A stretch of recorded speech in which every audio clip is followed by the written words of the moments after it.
Programme में एक बार फिर खुशामदीद। बात हो रही थी पाकिस्तान की सालिसी और ईरान पर हमले 10 दिन के लिए मौखर हो चुके हैं। रूस की जो दरख्वास्त पर सलामती कौंसल का ईरान जंग बंदी पर बंदकमरा इजलास तलब किया गया है। पाकिस्तान की जो सफारतकारी है उसके चर्चे हैं पूरी दुनिया में और पाकिस्तान सालिसी का किरदार बहुत अच्छे तरीके से निभा रहा है। अनकरीब क्या ये कामयाबी पाकिस्तान को मिल सकेगी, और अगर मिलती है तो ये आलमी सतह पे कितनी बड़ी कामयाबी होगी? इस पे बात करने के हमें ज्वाइन किया है जनाब जावेद राना साहब ने, माहिर हैं आलमी अमूर के। राना साहब खुशामदीद कहते हैं आपको शो में।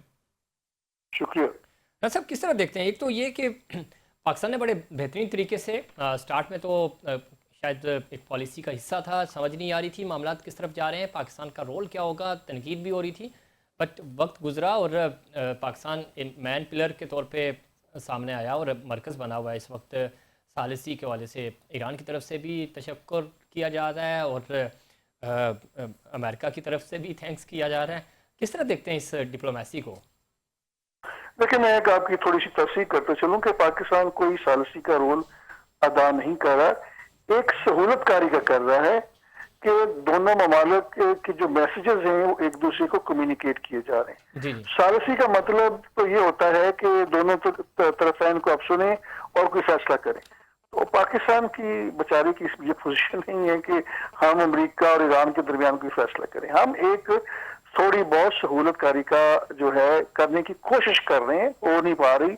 उसकी वजह ये है कि ईरान किसी भी तौर पे किसी के ऊपर भी यकीन करने के लिए तैयार नहीं। अभी तक हमने किया क्या है? हमने ये किया है कि जो अमेरिका के डिमांड्स हैं वो ईरान को कम्युनिकेट किए, ईरान ने उस पे उसको रद्द कर दिया। जी जी। और जो पाकिस्तान इससे इससे ज्यादा कुछ कर नहीं सकता।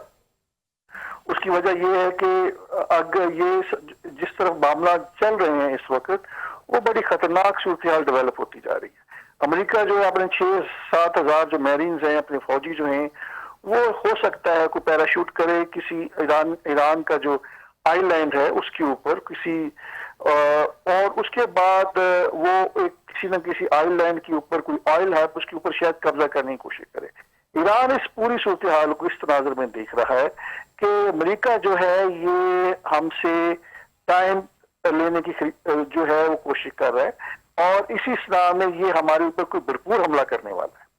और ईरान का जो कि तजर्बा भी इस मामले में है, जून की जो जंग हुई थी उस वक्त भी मुज़ाकरात जारी थे और दरमियान में इसराइल ने और अमेरिका ने हमला कर दिया। और अब भी वही सूरत हाल थी कि मुज़ाकरात जारी थे और इन्होंने हमला कर दिया दोनों ने। तो कहने का मकसद ये है कि ईरान जो इस पूरे तनाज़ुर को इसलिए सोच रहा है कि जो डोनाल्ड ट्रंप ने जो हमारे वज़ीर आज़म शहबाज शरीफ ने एक ट्वीट किया, ट्वीट को फिर डोनाल्ड ट्रंप ने उसको रीट्वीट कर दिया, अपने ट्रुथ सोशल के ऊपर उसको रीपोस्ट कर दिया। और उसके बाद डोनाल्ड ट्रंप ने बड़ी भड़के मारी कि ईरान सरेंडर डील करने वाला है, हमारे मज़ाकरात होने वाले हैं। उससे क्या नतीजा निकला कि जो बैनुल-अक़वामी मार्केट है उसमें जो है ऑयल की जो कीमत है वो ऊपर काफी ज्यादा गई हुई थी, निस्बतन कम होगी, एक उम्मीद पैदा होना शुरू होगी। ईरान ने फिर उसके ऊपर एक रिएक्ट किया, उसने कहा कि हम कोई मज़ाकरात नहीं कर रहे, हम अमेरिका के ऊपर कोई यकीन नहीं कर रहे, हम ऐसी जंग बंदी चाहते हैं जो कि परमानेंट हो, मुस्तकिल बुनियादों के ऊपर हो, ना कि जो पिछली दफा जून में हमला किया आज अभी जंग बंदी होती है तो फिर दोबारा कर देंगे। तो इसलिए मेरा ख्याल ये है कि ये जो हमारा सालिसी का रोल जो है हम पाकिस्तान के अंदर बढ़ के मार सकते हैं, अपने पॉइंट स्कोरिंग कर सकते हैं, लेकिन ग्राउंड पे भाई मेरे कुछ भी नहीं है। और हमें बिल्कुल हकाइक को देखना चाहिए, हकाइक के तनाज़ुर में सारी चीजों को देखना चाहिए, ना कि किसी को थोड़ा सा किसी के रोल को मुबालगा राय के तौर पर दिखा दें कि ये सब उसी का किया जा रहा है, उसकी वजह से ईरान और अमेरिका की जो है जंग बंद हो रही है। इसमें राणा साहब इसमें तो कोई शक नहीं, लेकिन ये तो ऑफिशियली है ना, खुद ईरान के वज़ीर ख़ारजा ने ये बात की कि पाकिस्तान की तरफ से मैसेजिंग हमें कन्वे किए जा रहे हैं और उसके ऊपर हम बात कर रहे हैं। और ख़ुद अमेरिका भी ये बात कह रहा है, इंटरनेशनल मीडिया भी ये बात कर रहा है, तो ये कोई बढ़ के तो है नहीं। बाकी नहीं देखिए, फिर आपने लफ्ज़ इस्तेमाल किया सालिसी, सालिसी भाई मैंने नहीं। साथ प्राइम मिनिस्टर ये बात कर रहे हैं, आपका वज़ीर ख़ारजा डिप्टी प्राइम मिनिस्टर आपकी ये बात कर रहे हैं, हम तो वो कोट कर रहे हैं ना।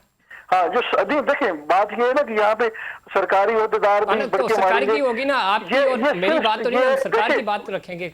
मेरी बात सुने ना, जी जी ये सूरत हाल बहुत पेचीदा है, ठीक है। जबकि मुज़ाकरात का दूर तक ना कोई सर है ना कोई पैर है। हम ज्यादा से ज्यादा हमारा रोल जो है कि हम कोशिश कर रहे हैं कि ये मुज़ाकरात हो जाए। इमरान साहब, इस बात को भी तो आप समझे ना कि अगर मुज़ाकरात या पाकिस्तान के साथ ये बातचीत हो रही है, पेचीदा है, तो इस लेवल पे आके बात हो रही है, अदरवाइज तो शायद ये मामला डिस्कशन में भी ना आते। पाकिस्तान से पूछ के तो उन्होंने अटैक तो नहीं किया था ना, उन्होंने ये सारी चीज़ें की थी। वो जब फंस गए तो मामला जब जहाँ अटकते हैं फिर वहाँ पे जाके आज जो सहूलतकारी का जिक्र आप कर रहे हैं तो उसकी ज़रूरत पड़ी ना फिर। नहीं देखें, अगेन ये एक राय है, देखिए दूसरे लोग नहीं राय क्या, ये फैक्ट है, अब बात हो रही है। राना साहब, आप बुलाने वाली तो इसमें कोई बात नहीं है ना। Let me finish please. हम हक़ाइक़ के ऊपर बात करते हैं। नंबर एक, कोई मुज़ाकरात कहीं किसी ग्राउंड के ऊपर नहीं हो रहे, ठीक, ये तो उसकी आप से एग्री करेंगे। हमने भी क्या किया, हमने अमेरिका के मैसेज ईरान को कम्युनिकेट कर दिया, ईरान का मैसेज जो है वो अमेरिका को कम्युनिकेट कर दिया, और ईरान यकीनन मुज़ाकरात चाहता है, लेकिन वो यकीन वो कहाँ से लेकर आए? कोई शक नहीं, ट्रस्ट का इश्यू तो है। वो तो हमारी कुछ 4 दिन पहले मुलाकात हुई थी यहाँ कराची में जो कौंसलर जनरल से, तो उन्होंने ये बात कही कि हम तो ट्रस्ट नहीं कर सकते, चूंकि मुज़ाकरात तो हम पहले भी कर रहे थे, पीठ में छुरा गोंपा इजराइल और अमेरिका ने, आज भी ये यही करेंगे, ये टाइम गेनिंग करते हैं, उसके बाद कुछ ना कुछ लेके आ जाते हैं। आप कुछ नहीं कह सकते, कल ट्रंप का कुछ और बयान आ जाए, इसमें तो ट्रस्ट तो किया ही नहीं जा सकता।